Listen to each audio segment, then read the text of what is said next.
I'm going to have here is the pemmican stew that I made up here.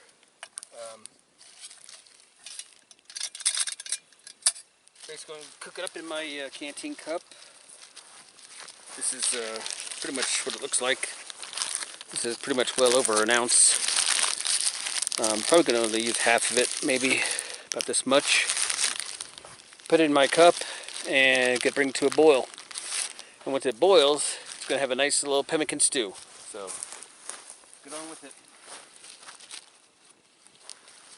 And also got myself an old-fashioned canteen cup. I did a modification that I saw that John McCain did. And it's actually a brilliant idea. Get these two D-rings here, like so. Well, first you put your canteen together.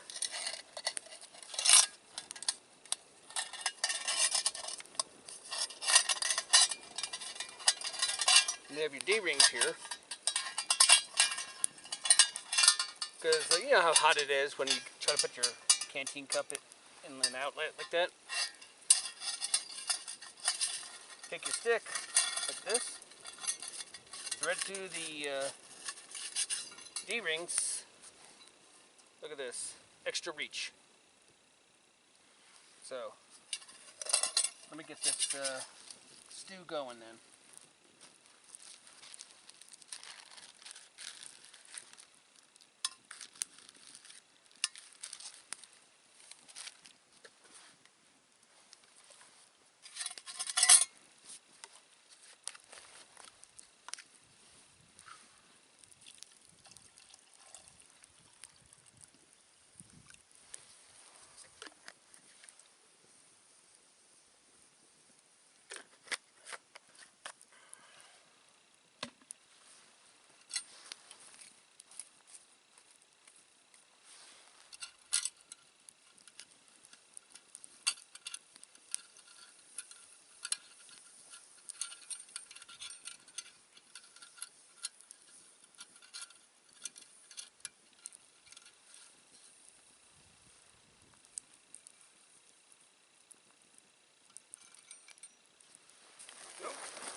Fill this fire back up.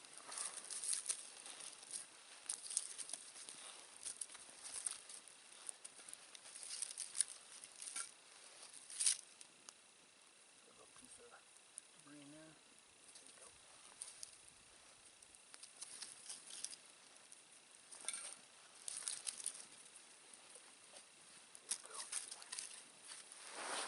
Now we wait.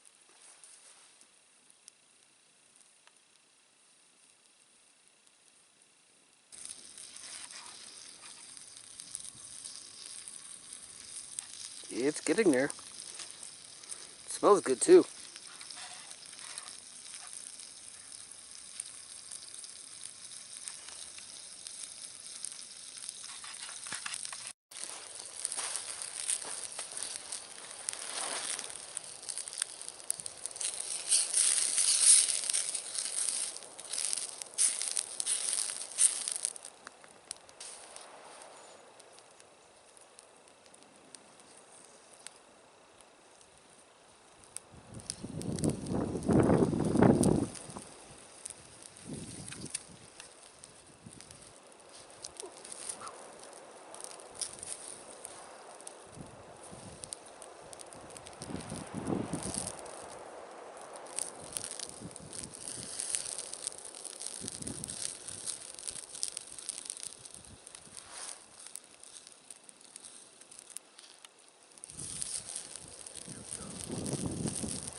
Turn the handle away from the fire.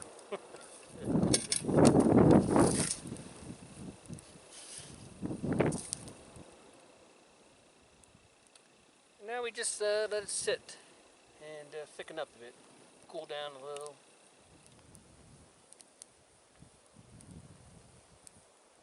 So, you know, how did I make this mixture? Well, basically I was, you know, Hood's Woods had their survival videos. Karen, Ron's wife, had her own videos of cave cooking, and of which is she had a recipe. I think it was in Frock's Fat in Food type of thing. I might probably wrong.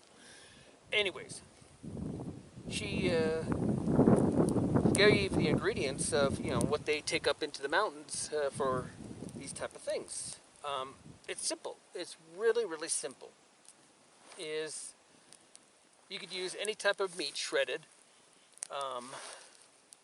like that. Like Karen, I used ground beef. Has to be very lean, like 80% to 20% fat, or 90% fat, 10%.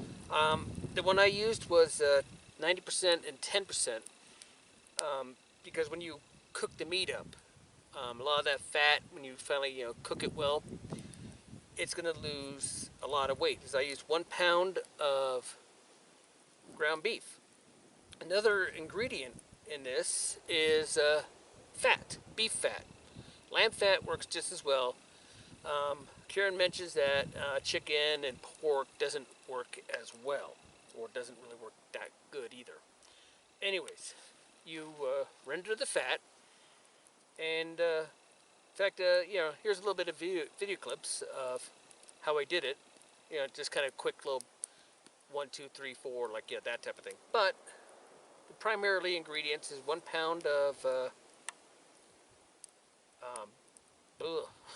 sorry about that. 1 pound of meat to 1 pound of fat. You basically, the combination factor is like 8 ounces of dried meat to 6 ounces of rendered fat, which is tallow. You want to render the tallow for, pretty much first. What you do is you take it into a frying pan, or you could even broil it in your oven into like a broiling thing, and basically cut the fat up into small pieces, is like what I did in the video I'm going to show. And you basically liquefy it, and then you heat it up to a little bit more just to get the remaining moisture out. Once that is done, you skim out all the chunks, cracklins as they're called. They're cracked, by the way. My dog loves them. Once that is done, you can reheat the tallow after you strain it and combine it with the meat. And once there, you have basic pemmican. It's really good. But like Karen is like, I also added in some other extra ingredients. I went whole hog. She just kept it simple, but I went whole hog. Her recipe is like 8 ounces of dried beef to 6 ounces of tallow. Mix the two together. They also add in like spices, garlic powder, salt, pepper, onion, etc. And then add in 1 cup of potato flakes, 1 tablespoon of flour. What that does is when it cools down and starts thickening up, it becomes like a really rich stew. And that's pretty much it of her recipe. Now me, I want to try to add in as much calories and nutrition as I can. So what I did is I added in dried vegetable flakes, dried veggies, and some dried mushrooms. Just crumbled it up and everything. It was basically, I added like 5 ounces to the entire mixture when it was all said and done. And this is the end product. So let me show you the videos on how I do it. Here we have the fat being rendered right now. It's on low medium. So yeah, that's pretty much how you do it. You just got to take your time.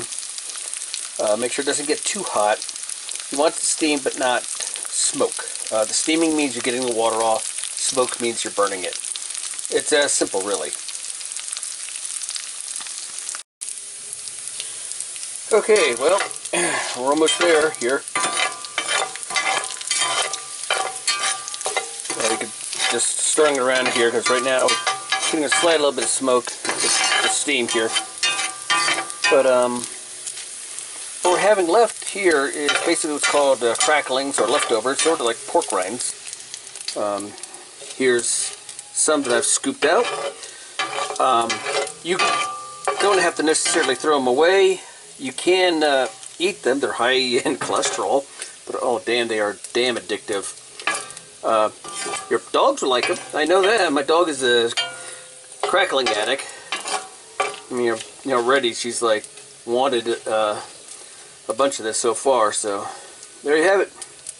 Going on to the final stage. Okay, here we have the finished product here. Swirled it around here so you can see because it's fairly translucent.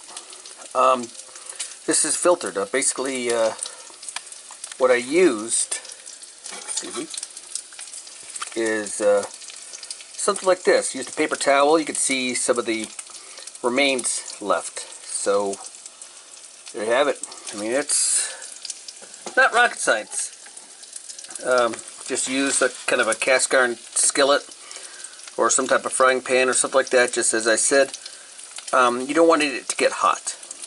Otherwise you're going to burn it and, then it's like, ugh. So there you have it. First step of making pemmican. Okay, what I'm doing right now is cooking up, excuse me, cooking up 16 ounces or approximately 1 pound of lean chopped meat.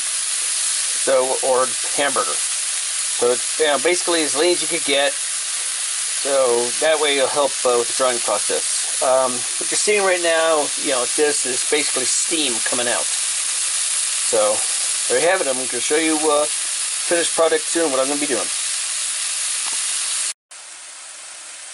Okay, since we're almost there, the fully cooked part, basically these are going to be what I'm going to be adding to the pemmican. Is going to be, well, my wife likes this Himalayan pink salt. It's not that bad. Pepper, onion powder, and garlic powder. And from there, basically you can use it as is. So, anyways, getting back to cooking here. Well, here we have it pretty much. Adding a good amount of garlic powder here. Garlic's good for you. And then turn it down on low. Slowly dry out the remaining of the meat. And then once that is done, I'm going to show you a nice little thing you can do to dry out your meat. You can put it on like a cookie sheet and cover it with cloth and let it sit for a few days. Or if you're in a kind of a hurry, you could use a dehydrator or your oven. So which is what we're going to do.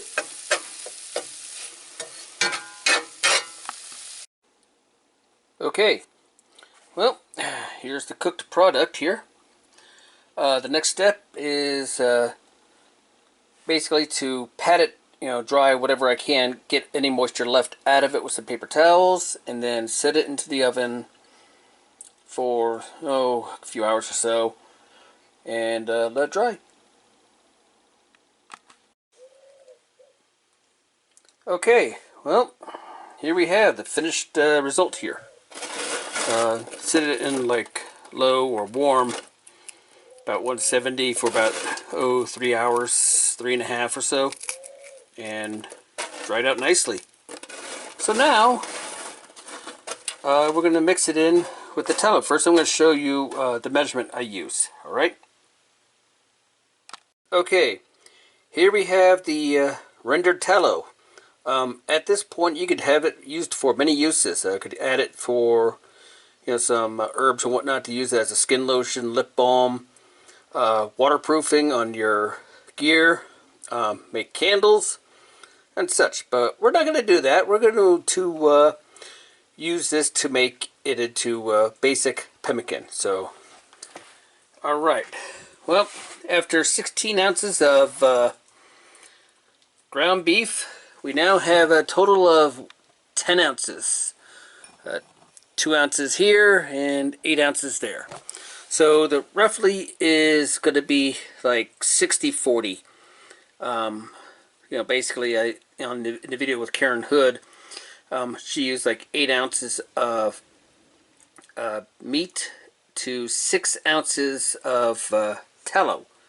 Well, that should be easy math here. 10 ounces of dried meat to 8 ounces of tallow. So what I'm going to do is warm this up a bit, so it's a little bit more softer. I might transfer it to a smaller container where I could easily measure out 8 ounces. So here we go again. Okay, everything that was in that bowl was exactly 8 ounces of tallow.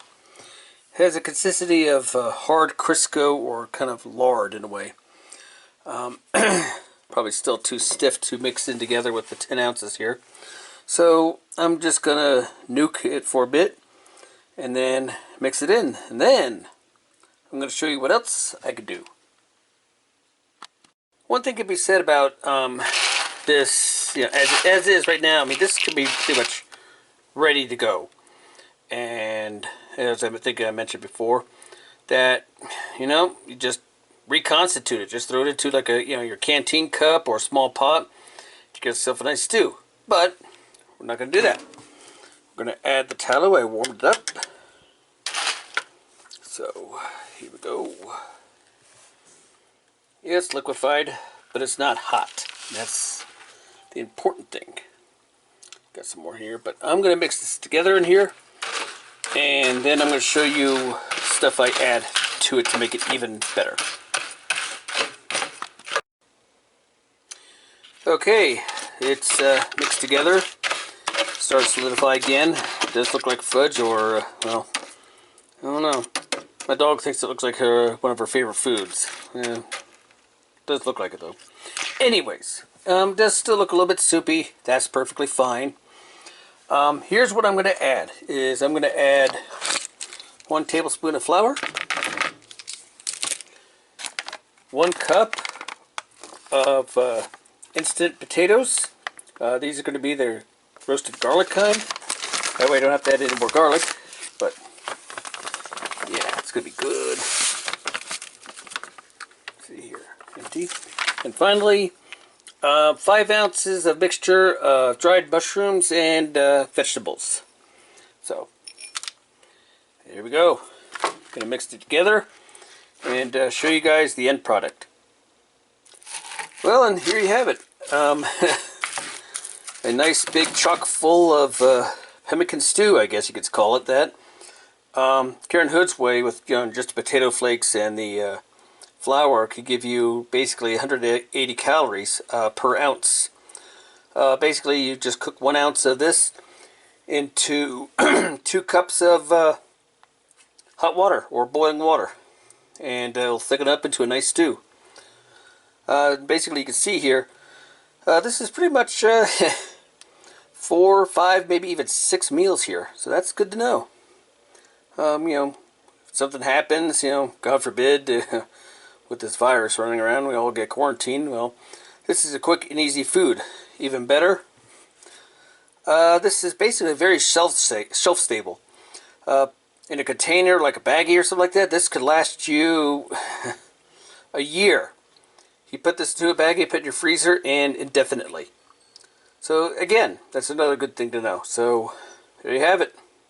My own little version of my own pemmican stew.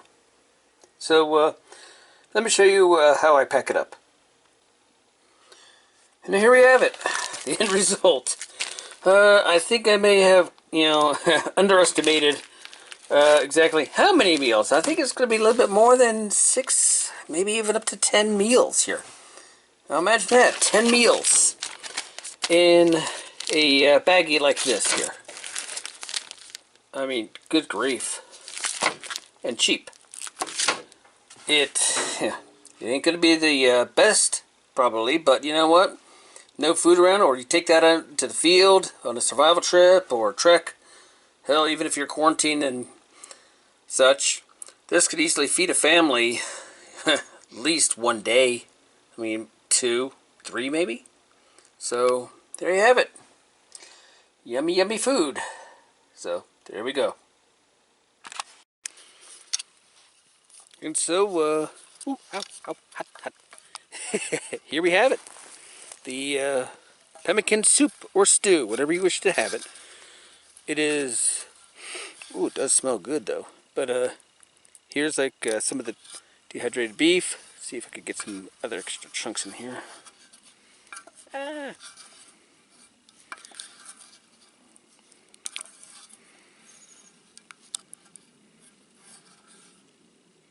Like so. And, oh yeah. Could taste the garlic in there. So there you have it. Very simple. As you can see, you know, also this can actually help, especially the way things are going right now. With the damn COVID-19 virus and the quarantines going on here. You know, basically, this is 1 ounce to 2 cups of water.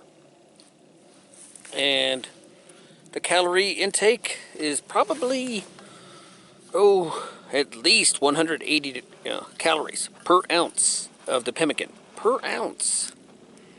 So, I mean, as you saw in that baggie, I had probably at least 10 to 12 ounces, maybe even 16 ounces of pemmican in there. So, you know, do the math. 16 ounces, 1 ounce, that's 16 meals right there. So, there you go. And that could easily feed a large family just one day. And where I got the fat was basically free. There you have it. A nice hearty stew. Nutritious. Got, onion and garlic in here. I mean, look at this. Carrots, celery, some peppers looks like in there. Meat in there as well. So, yeah. This is a very chunky type of style soup in such and such. Blah! I'm hungry. Anyways, there you have it. This is simple. It's easy. And the great thing about that mixture is once the fat is refined and you mix it all together, it has a year-long shelf life just in the baggie alone. You throw it in your freezer and it's indefinite. So, take that for what it's worth. Anyways, hope you enjoyed it. I'm gonna get out of the sun here and have myself some lunch. So hit like, and if you haven't already, subscribe. Talk to you later.